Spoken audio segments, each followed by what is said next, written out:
Hello everyone, welcome to Pitchlight YouTube channel. So ఈ వీడియోలో మాట్లాడే టాపిక్ అయితే Bagheera movie review. Bagheera movie యాక్చువల్గా కన్నడ మూవీ అండి. ఈ మూవీ అయితే థియేటర్లో October 31 రిలీజ్ అయింది. ఎగ్జాక్ట్గా 3 weeks విండోలో, అంటే November 21 అంటే ఈ రోజు నుంచి నెట్ఫ్లిక్స్ స్ట్రీమ్ అవుతుంది మూవీ. సో ఈ మూవీ బేసికల్గా స్టోరీ రైటర్ వచ్చి ప్రశాంత్ నీల్. సో డైరెక్టర్ సూర్య అతను డైరెక్ట్ చేసి రిలీజ్ యాక్ట్ చేసింది అయితే శ్రీమురళి. సో మనకి అందరికి తెలిసినట్టుగానే ఉగ్రంలో యాక్ట్ చేసిన hero. So which is Salaar original. Bagheera movie ఎలా ఉందనే విషయం మాట్లాడుతున్నప్పండి.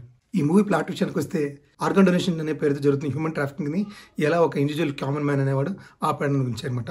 ఇంకా స్టోరీ విషయానికి వస్తే మెయిన్గా మన హీరో చిన్నప్పటి నుంచే తనకు ఒక సూపర్ హీరో అవ్వాలంటుంది. మొదట చెప్పినందు వల్ల వాళ్ళ ఫాదర్ అంటే who is a police officer super హీరోని ఇమాజిన్కి వచ్చి తను ఒక పోలీస్ అవ్వాలంటే పోలీస్ అవుతాడనమాట. పోలీస్ అయిన తర్వాత తను చేయాలనుకుని చేస్తున్నప్పుడు then he got to know rules and regulation వల్ల పోలీస్ అయ్యేం చేయలేము అనుకున్న తర్వాత తనకు తనే ఒక సూపర్ హీరోగా మలుచుకుని ఎక్కడైతే అన్యాయం జరుగుతుందో దాని అయితే ఎదిరిస్తాడు అనమాట. తర్వాత తను విలన్ ఎలా చేసేసాడు, విలన్ కంటూ తను ఎలా పడ్డాడు, ఆఖరికి తను అనుకుని సాధించాడా లేదా అనేది తన ఐడెంటిటీ తెలుస్తుందా తెలియదా అని చెప్పేది రిమైనింగ్ స్టోరీ. చిత్రావణి ప్రకాష్ రాజ్ ఉన్నారు, వాళ్ళు కూడా చాలా బాగా చేశారు మూవీ. మ్యూజిక్ విషయానికి వస్తే ఈ మూవీకి మ్యూజిక్ ఇచ్చింది అజనీష్ లోక్నాథ్.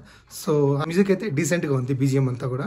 సో థియేటర్లో అయితే కొంచెం బాగానే ఉండేదేమో ఎఫెక్ట్ యాక్చువల్గా. ఇంకా అండ్ యాక్షన్ ఎపిసోడ్ గురించి వస్తే ఈవెన్ దో యాక్షన్ ఎపిసోడ్స్ కొన్ని బాగున్నా కూడా మరీ ఓవర్ డోస్ అనేది అయితే అనిపిస్తుంది అనమాట. ఎందుకంటే మూవీ ఆల్మోస్ట్ కంప్లీట్గా యాక్షన్ ఎపిసోడ్స్ మీద పోతుంటుంది అనమాట. సో ఈ మూవీని కూడా స్క్రీన్ ప్లే అనేది రెగ్యులర్గా చూపించకుండా చాప్టర్స్ బేసిస్ చూపిస్తారు అనమాట. సో ఓవరాల్గా మనకైతే 8 చాప్టర్స్ చూపిస్తారనమాట. సో చాప్టర్ లెవెల్లో. సో లాస్ట్ చాప్టర్ అయితే మనకి సెకండ్ పార్ట్కి అయితే లీడ్ తీసి పెట్టారు. సో ఇది మూవీ ఎలా ఉంది అంటే చాలా యావరేజ్ అనే చెప్పాలి యాక్చువల్గా. సో స్టోరీ ఏం మనకు ఫ్రెష్గా అయితే ఉండదు, ఓన్లీ మూవీ టేకింగ్ మీద అయితేనే ఉంటుంది అనమాట. ఓన్లీ యాక్షన్ డ్రామా లవర్స్కి అయితే ఈ మూవీ కొంచెం నచ్చే ఛాన్స్ ఉంది. రెగ్యులర్ జనరల్ ఆడియన్స్కి అయితే కొంచెం మూవీ చాలా వరకు బోర్ అనిపిస్తుంది. గైస్ ఈ మూవీ మీద మా ఒపీనియన్. సో మీరు కనుక ఈ మూవీ ఆల్రెడీ చూసింటే మీకు ఎలా అనిపించిన విషయం మా కామెంట్ సెక్షన్లో తెలియజేయండి.